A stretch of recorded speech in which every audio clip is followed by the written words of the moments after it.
Bobby. Slight change of plan. Paul will, no, that's a last minute change that we decided. Bob, Paul Sexton, our chairman, is going to do an introduction. So first of all, I'll check some.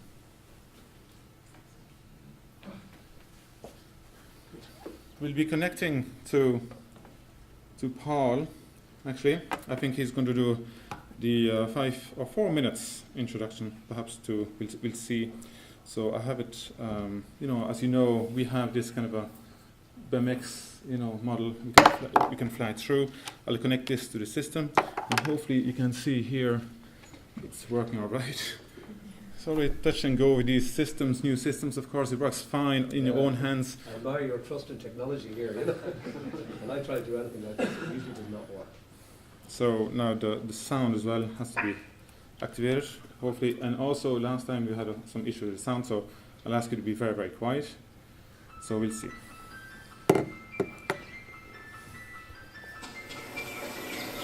He asked us to meet in the middle of the room of the virtual model.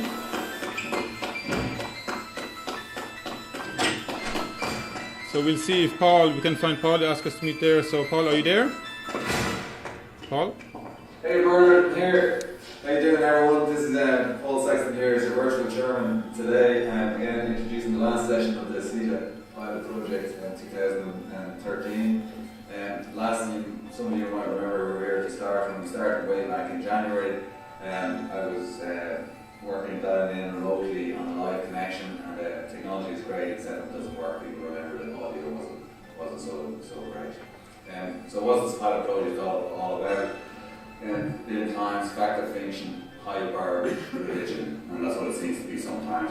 My favourite graph again on the Gallagher hype cycle curve and really why can't we just cut across that curve and get to a more productive future. So really all I'm doing is thanking everyone for being involved, and sorry I can't be there, and really the pilot project is what it's all about.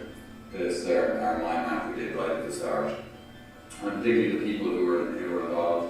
A lot of people maybe haven't seen me present here, but they've been working in the background and they've been a huge help to all of us as well. Fingal County Council and the client has been a great assistance throughout. So really what was it all about? We had our 5 vision goals, and really today is what it's all about. BIM for FM is really this is what we're trying to do, this mind shift, bring a team together of people all focused on better outcomes for the client and indeed everyone involved. So I'm going to hand over to Bobby Gallagher, who's going to talk about what we've been doing with FM and hopefully develop or improve our understanding of it. And again with some more synchro model with PPM. I've done some work for us and we wanted to show, and also Bernard is just coming up. So I'd just like to say thanks again. We're going to do a lessons learned session at the gathering, and I can't wait to see you here. All the best. Please say. Thank you, Paul. 2 minutes and 9 seconds. It's perfect. Let's look around. Hang on a second. There's one thing I got to say that is very, very important. What have we really achieved over the last 8 or 9 months of working on this project? Well, we started with a beautiful site in the middle of North County Dublin with a real building on it that actually turned out to have a lot of history behind it. We took a point cloud of that, a point cloud laser scan of that building, and we also had an unmanned aircraft fly over the site. We developed an architectural model of the existing, and then we developed the architectural concept to comply with a pretty constraining client's brief. We took a structural model which we integrated within that architectural model, and then an MEP model. That MEP model was merged and also referenced, and we did flash detection using that. Then we had a Union manufacturing house with a steel fabrication model, and then Kingspan really at the end were a great help in bringing us a really high quality cladding model plus also roofing panel model. And we took them all together into one big federated model that you can see, and also PPM are going to run through here this morning. Bobby is taking some more FM stuff on it, and Bernard is going to finish out. And I got to go. I have to catch a flight.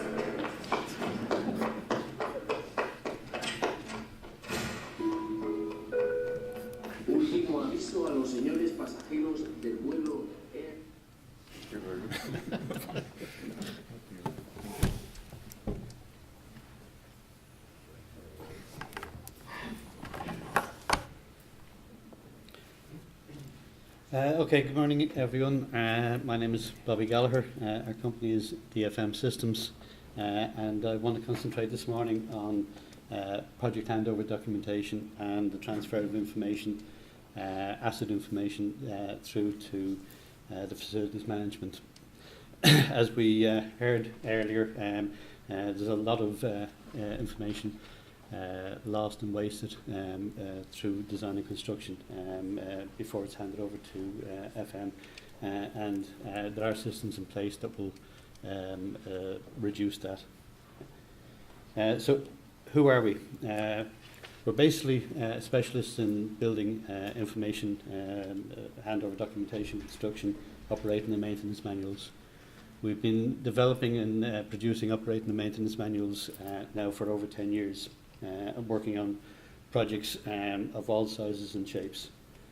Some of the projects we've worked on include the Convention Centre and also the Grand Canal Square development, State Street Bank and St Vincent's Private Hospital were also other projects. We're working on some international projects at the moment in in Al Ain in Abu Dhabi, a hospital project for Sisk and Son. And in Bahrain, working on a Four Seasons hotel project. These are all being managed and the documentation created digitally from Ireland for the projects in these locations. We have a partner in New Zealand, and through him we're working on projects for shopping centres and universities. Some of the clients that we've worked with and produced O&M manuals and project handover documentation, particularly in digital form, are up on the slide overhead. So we get on to project handover documentation. If you buy a kettle, you'll get a 50-page indexed user guide in 12 or 13 different languages, explaining everything from how to plug the kettle in to how to fill the water into the kettle. And yet, if you spend 20 to 40 million on a project, you could end up in the boiler house with the documentation in boxes. One famous slide is this guy, Lyle, who is confined to the boiler room every time he needs to check his operating and maintenance manuals.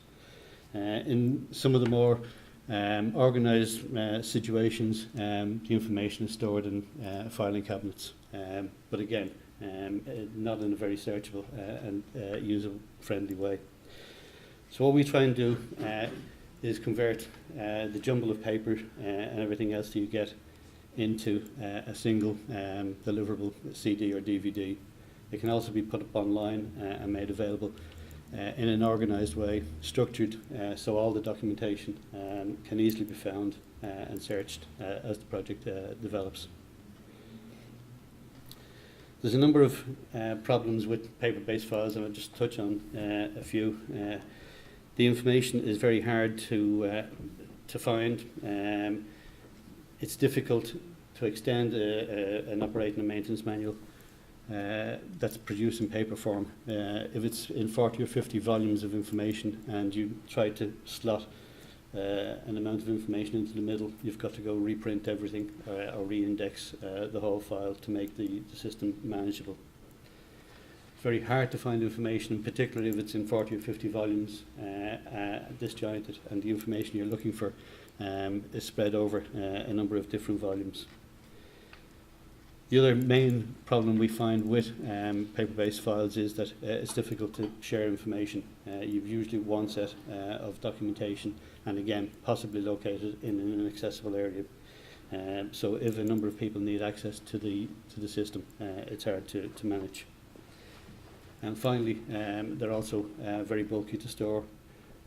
We heard earlier from Glenda in terms of the Vodafone building and the amount of space that was available for subletting, I think 35 or 40%. I had a tour around the Vodafone building some time ago, and one of the interesting things that came out of that tour was that a tea station now occupied a room that originally was used to house the operating and maintenance manuals. So that's part of the saving in terms of lettable space. In terms of digital files, the advantages we find with digital files is that the information can readily be produced and available at your fingertips. It's easy to find. It's never mislaid. No one's going to take information out of a digital file to bring to the photocopier and forget to bring back to the file in the first place. The file can also be extended to include a fully populated asset register, and that's something that can feed very quickly through to the facilities management people. As you'll see as we get further into the presentation, and has been talked about earlier, the availability of information, asset information, and the involvement of the FM staff at an early stage in the project can have a huge influence in terms of the cost of the project.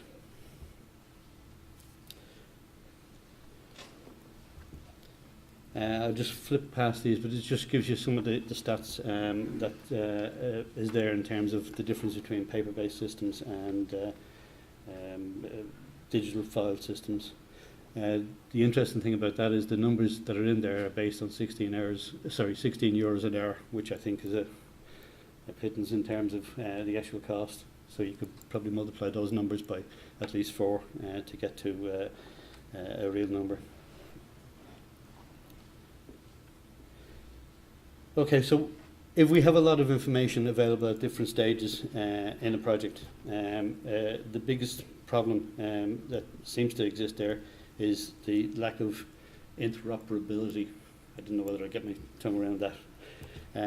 But as Reid spoke about earlier, there's a lot of information available at the start of a project. Very little of that information is transferred through to the FM side. There's various different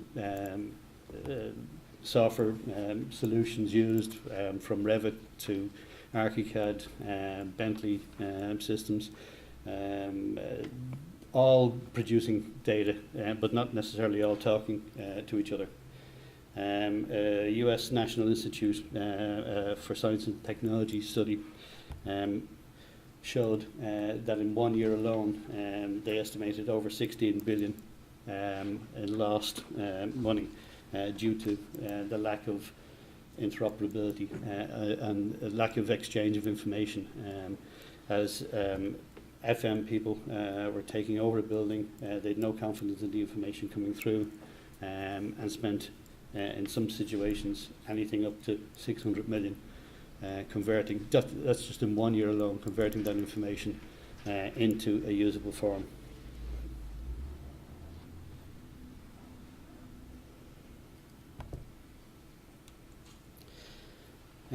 Going through the information for this presentation, I was using a number of different publications, and the information that's in there is quite interesting.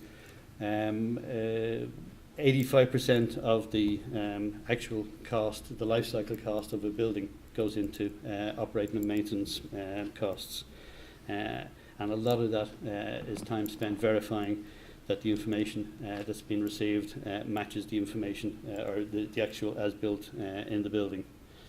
In the UK, Department of Trade and Industry sponsored a survey into IFC-based project handover information.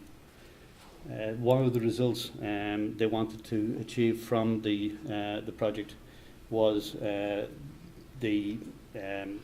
eliminate the delay in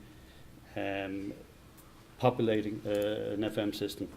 One of the estimates that they had at the time estimated this to be somewhere in the region of 6 to 12 months at a cost of 200,000 to take information from the design and construction phase and then populate properly into an FM system or a CAFM system.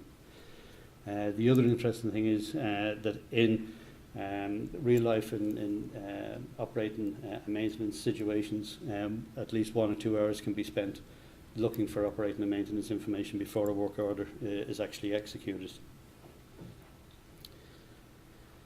So how do we get around that and end up with a situation where information is not lost throughout the course of the project? As Reid mentioned earlier, COBE seems to be pushed forward as the solution to all of this. And COBE, while it's widely used, you'll see some situations that I'll show you in a few minutes of the extent to which COBE is used, particularly in the States. It's a particularly user-unfriendly way, I think, of transmitting information. It's there. If it's used as a medium, as a data transfer medium, it's fine. But you need something at the other end to collect it and accept that information before you can turn it into a usable form of information. It was developed back in 2007, I think, by the US Navy. A guy called Bill East is popping up throughout the internet promoting COBE. And the information is good if you can actually then plug it into a solution. For it to be properly used in handover, we need to agree on a uniform classification. I think Uniclass is used in the UK. Within the COBE environment, it's down as Omniclass, which is the American system. But they're pretty similar.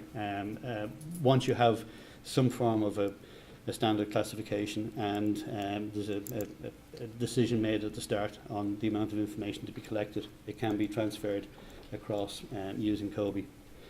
One of the biggest problems, however, with COBE, and this is, for example, the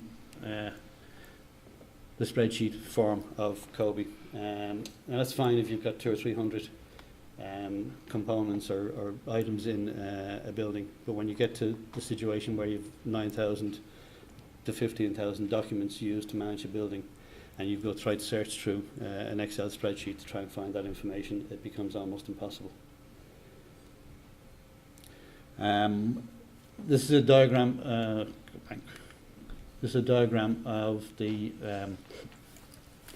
responsibility roles that's proposed for COBE, and you can see a lot of the information is intended to be gathered at the design stage, and again, I think that's going to put a huge cost factor up front on the design team to produce that information. If it changes as the building is constructed, there's a requirement in some situations to have to go back into the model and make changes to keep the COBE information up to date. Either that, or you end up with a COBE server where you're dropping data at various different stages and then someone else picks it up. But in all of that, there's very few indications as to who should take full responsibility. If you have 5 or 6 different people all plugging in and pushing information in, at the end of the day, who's responsible for the jigsaw and making sure that it actually is a completed picture? Other than some software that we've developed, there's a number of other items of software available that can be used to view COBE information. For example, the Celebra model checker can be used to take various different COBE spreadsheets, merge them together, and you can also edit the information from here.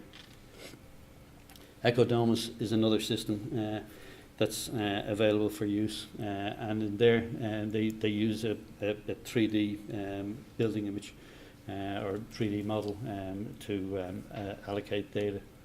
One of the problems, however, with the Ecodomus system is that it's an online situation only, so it's not going to work in an offline environment.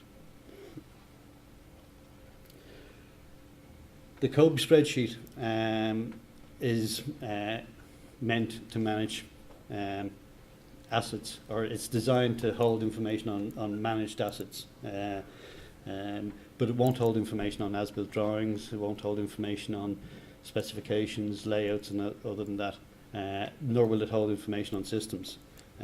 So to get over that, you can see there's, I don't know how many, 10 different standards. So instead of it being one single standard that's usable throughout the place, you've now got 8 or 9 different standards to try and manage the full collection of information that's handed over on a project. So we moved from there to see how we actually handled the information on the pilot project. This is the final model image. In producing that, 5 or 6 different disciplines were feeding into the model, everything from quantity surveying, mechanical, M&E consultants, civil, structural, architectural. All of that information was gathered and pushed back into the model in IFC transfer form. From there, we ended up with at least 8 or 9 different IFC files, all containing various different pieces of information. Now, some of the intention behind COBE and the whole data exchange is that a lot of information, PDF files and the like, can be linked and not necessarily embedded in the model, but referenced within the COBE spreadsheet or the IFC file, and then exported from the Revit model or the ArchiCAD model. What we ended up having to do was to merge all of those pieces of information together to try and come up with a single solution in terms of handover. So the system that we were using, ArchiCAD, won't export directly from the model to a COBE spreadsheet. You've got to go through an IFC format and then push that into a free IFC to COBE converter. Again, that's a tricky piece of software because it's a command line piece of software. It's not a menu-driven piece of software. So every time you try to convert a single IFC file, you've got 6 or 7 different parameters to feed into, type into a command line on a Windows-based computer. So we ended up putting a small front end on that, developing a piece of software that allows us to pull the information in, run it through the conversion tool, and produce a COBE spreadsheet, which then is pulled into our software, and from there you can see the different elements or tabs within the COBE spreadsheet. We believe that's a bit more user-friendly, where you can see the type, the types, i.e. the desks, the chairs, the windows on a project, and also the documents or component types of that, and the documents that are attached to that. From there, we're able to develop the System 3. Now again, this is different within a COBE environment. We'd normally see systems as domestic water, ventilation, heating and so on, where in COBE it can be an area of a building or an air handling unit can be regarded as a system. So we've got to try and pull those together into a manageable system. We can view the documents and everything. These are all different snapshots of information coming from the COBE file.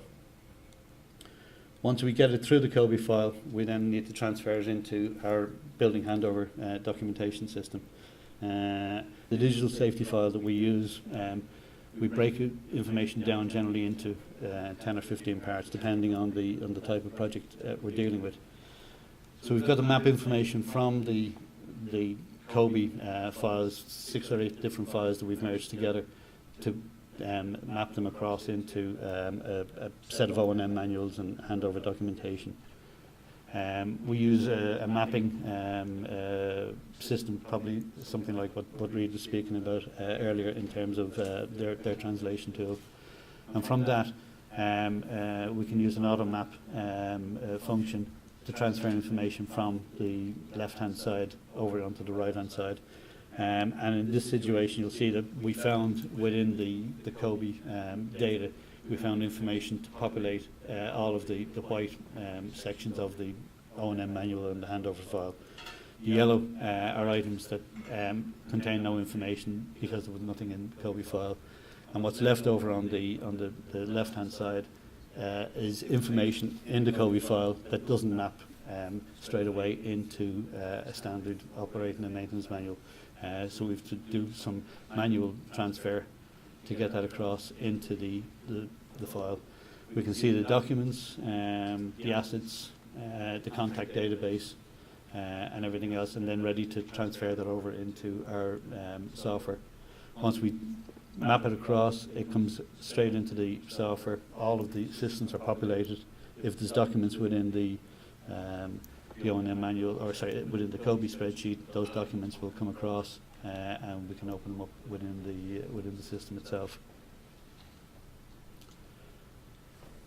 I'm going to fly through some of these. I think in terms of time, we put them in at the start, but again, it's highlighting the need for early intervention of asset information and FM people at the start of a project.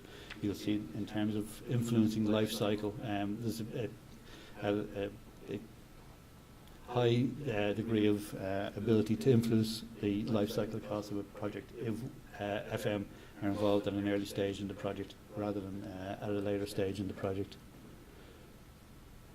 In terms of dealing with projects, this is a company that we are partners in New Zealand. They're an asset management and life cycle cost analysis company, and these are just some of the projects they worked on. But you can see from a slide like this that if life cycle costing is taken into consideration at an early stage of a project, you can decide, for example, that an aluminium roof can be used with no maintenance, and it's a cheaper option than a steel roof, which has a maintenance lifespan, and that shows you the different increases you can make to the life cycle of a roof by providing some basic maintenance on the roof. We can go through from the same COBE data into preventative maintenance applications, fully populate an asset register. If we have information in the file, even if it's 100 pieces of information, unusable in some places, if it's in the file, we can pick it out of the file and push it into other preventative maintenance systems. Just to finish up, I think we've bashed COBE a bit during the day today, but one of the interesting things that I found in doing some research for this morning was a talk on TEDx. The California Community Colleges. This Anuma, I think it's Kamon Anuma, an architect. I think he's an American architect. I'm not too sure. They were involved in a project that gathered information, operating and maintenance information on 5,200 campus buildings throughout the state of California. And they run what they call BIM storms. They get 20, 30, 40 people into a room in one location, 30 or 40 people in different locations, all connected across the internet. Some working on different aspects of the data collection, and all feeding into a single web-based system. And from there, they're using various different tools, from spreadsheets to GIS mapping, using Google Earth and everything else to try and come up with a complete facilities maintenance and management system for the campus. What they've actually managed to do with the 5,200 projects or buildings is show them all on the likes of a Google Earth map. You can drill down from there down to the level of the campus, from there down to the level of the buildings and into the actual rooms.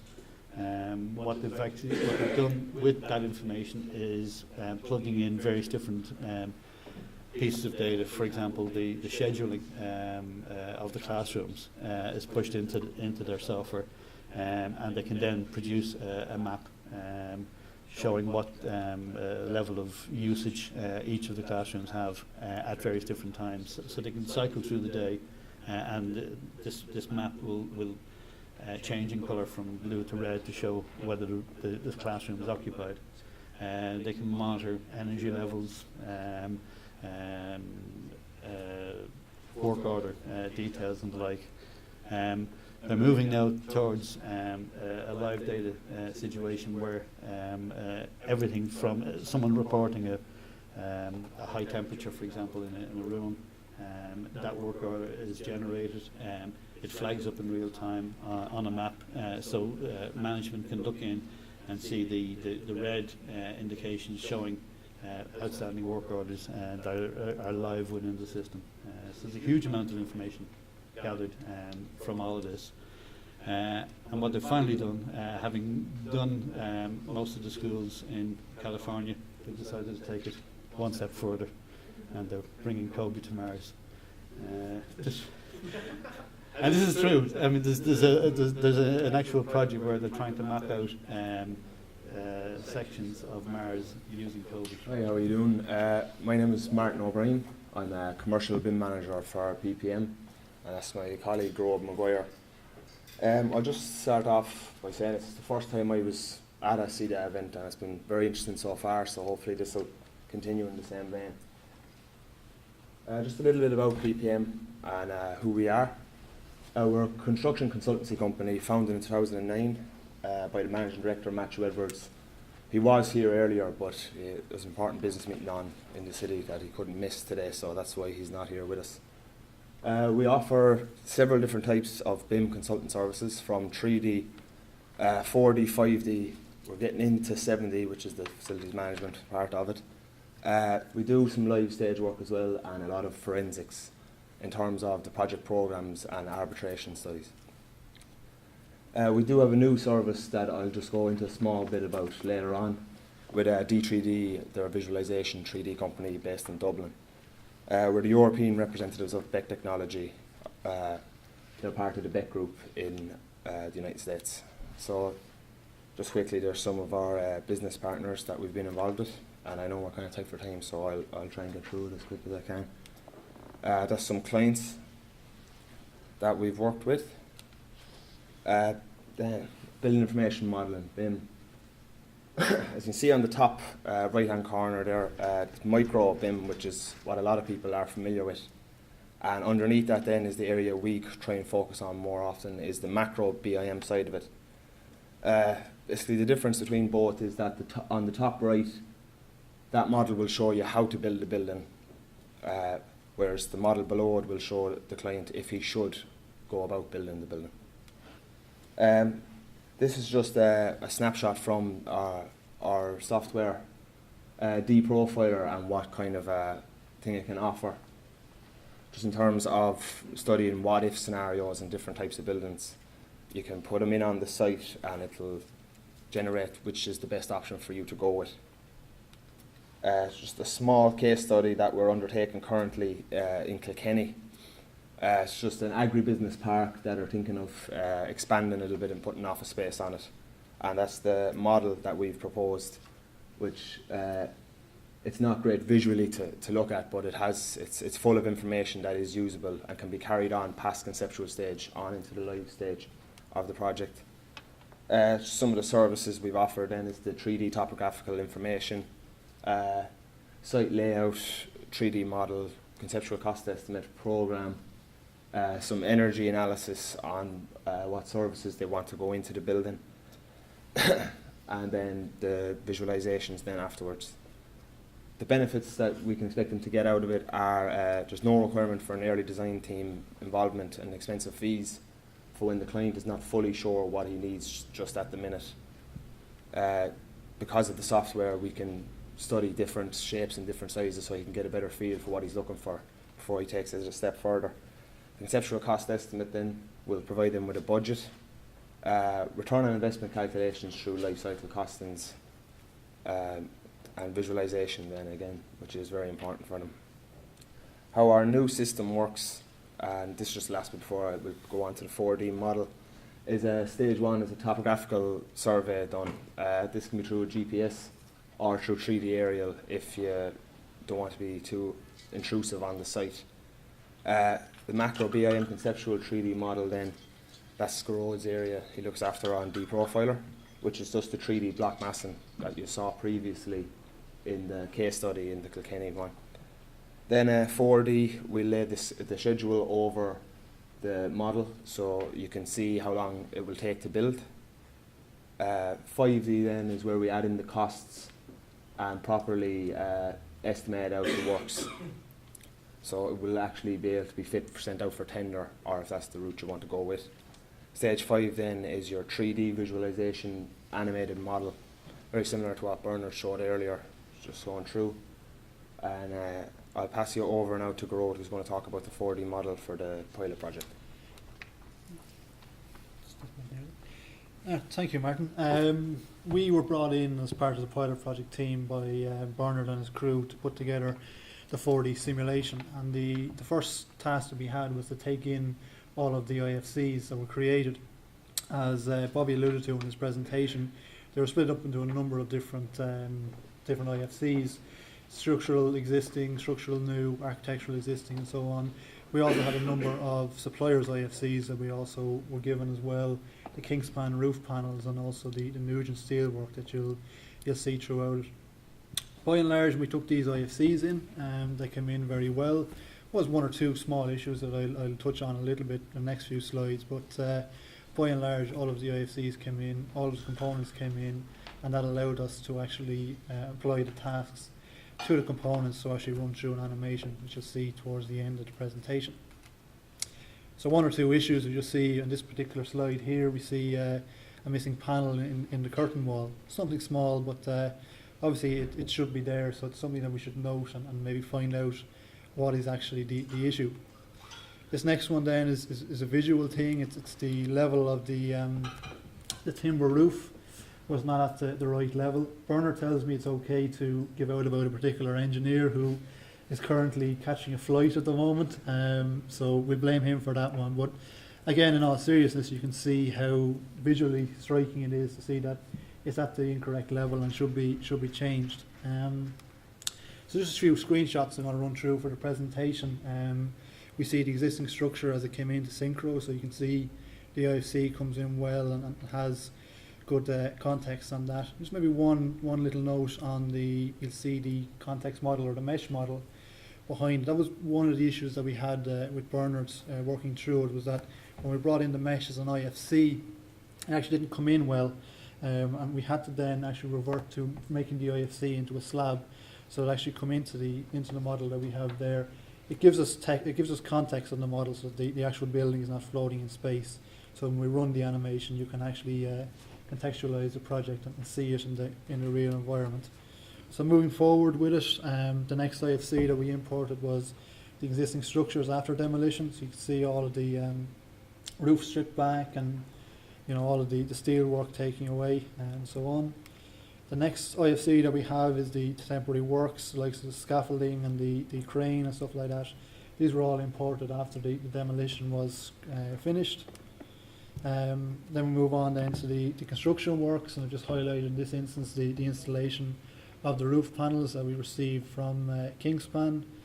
Okay, and then finally we're going to quickly run through the video, and as you see it's running through there at the moment. You see the different colours that are coming up on it, and it'll orbit around the building. In this case, green means install, so anything that is green has been installed at any particular moment. The idea behind Synchro is that you have a number of IFC components in the model, and you create a number of tasks to represent each of those IFCs. In this case, you see just in the corner there, the hoarding is actually coming in. You can define user profiles. The default user profiles that are defined in Synchro will be install, temporary, demolition, and maintain. You can create as many different user profiles as you want. They're all driven by colours, so you can call it whatever name you want and then give it a colour. You can actually on the video have these colours in the top right hand corner or wherever you wish to actually see what they represent. In this case you see the scaffolding going up at the moment. You'll see it all coming together. The crane has just popped in. So it gives you a visual representation of your Gantt chart rather than just reading it off the 2D Gantt chart. You can actually see things coming in as they are. You can see the scaffolding gone from the crash roof there. Time constraints were a little bit tight on this particular one, and if I had it over again, what I'd probably do is I put in a number of additional viewpoints to maybe see the building a little bit more, pull it back out again. But I mean, it takes roughly about 30 minutes to create each visual to export it out as an AVI. And we literally got yesterday at about 4 o'clock, and I told Bernard that whatever he's getting after the 40 minutes is what's there. But if I was going again, what I would do is you can put in viewpoints, so you can actually, this particular video is about 4 minutes long, and you can actually create different viewpoints throughout the video to actually give you more movements in the video and see the video at different angles, so you can see the actual information going in. But as a first attempt, it gets across the visualization aspect of it, that you can actually see the external walls going in there now. Just let it run through. We actually got around a little issue with the timber structure by actually creating a task that removed it. So in a few seconds, when the roof goes on, it will actually disappear and won't actually show it extruding above. You just see there that the Kingspan panels going in there.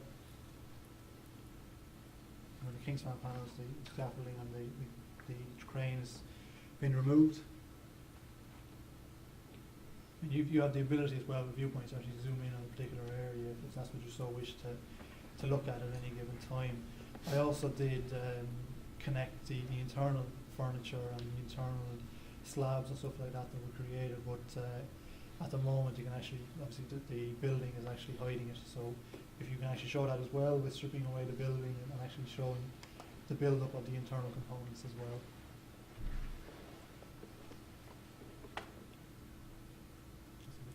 So you see the Nugent steel staircase is going in there just at the very bottom. It's flicked on there a minute ago.